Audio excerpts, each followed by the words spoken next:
What's up guys, today I will be doing an in-depth review of the iPhone XS Max Gold color. Taking a look at its design, it's got beautiful stainless steel sides, by the way, which are surgical grade, and we've also got a beautiful sort of chestnut color back. Taking a look at over here where you plug in your cable, so you have a speaker grill, which is very nice, and to the left you have a cell band which absolutely cuts off from the extra speaker grills, which, you know, I don't like. It's asymmetry, and you think Apple of all companies would not allow this, but they did.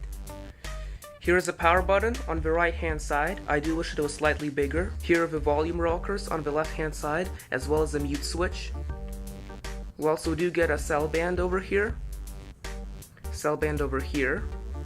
and you can see that really shiny, nice stainless steel. The gold stainless steel does add a lot of premium to the product, so you'll really feel like it's a piece of jewelry. The sensor lens over here is actually slightly larger, so the older cases will not be able to accommodate this new phone. Speaking of the camera, it can take absolutely gorgeous photos. I have comparisons comparing both the XS and the normal 10 iPhone. And you can see on the XS, the contrast ratio is much higher. The Smart HDR, you can really tell the different colors. You can see that on the green leaves, and just everything about it is so much better. Also, I do want to mention one other thing.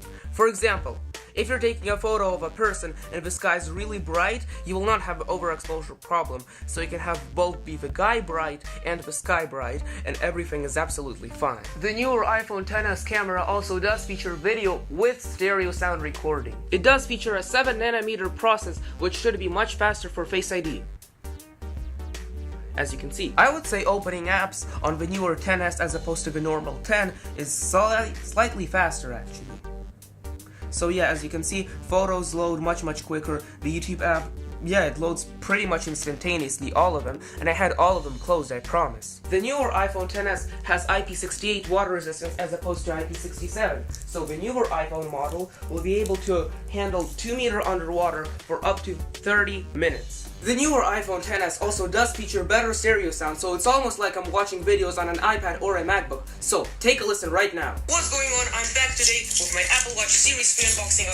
I got the cellular Space Black Milanese loop and stainless steel Apple Watch casing. So, it's a square, unlike the long one with the... I've been using this iPhone for more than 4 days now, and I gotta say it's worth it. In my unboxing, I stated, the bigger the OLED, the better the OLED. What I meant by that was that basically, if you have a bigger OLED display, you'll have a better experience doing stuff like watching videos, gaming, and so on.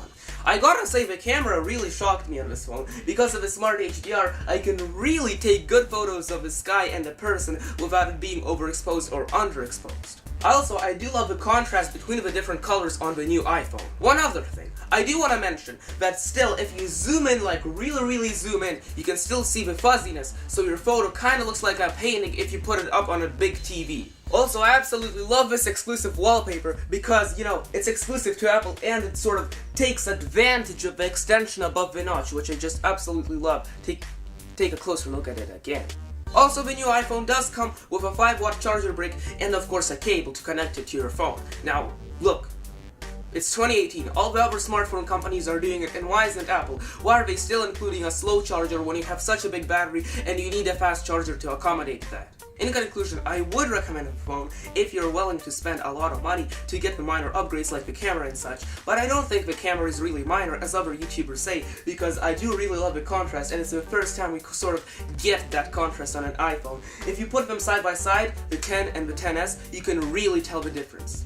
All in all, I do think this is a great phone with some newer features, and, of course, if you do have the budget to spend such a large amount, I would highly recommend the phone. This is Bring Sales here, and I will see you in the next one.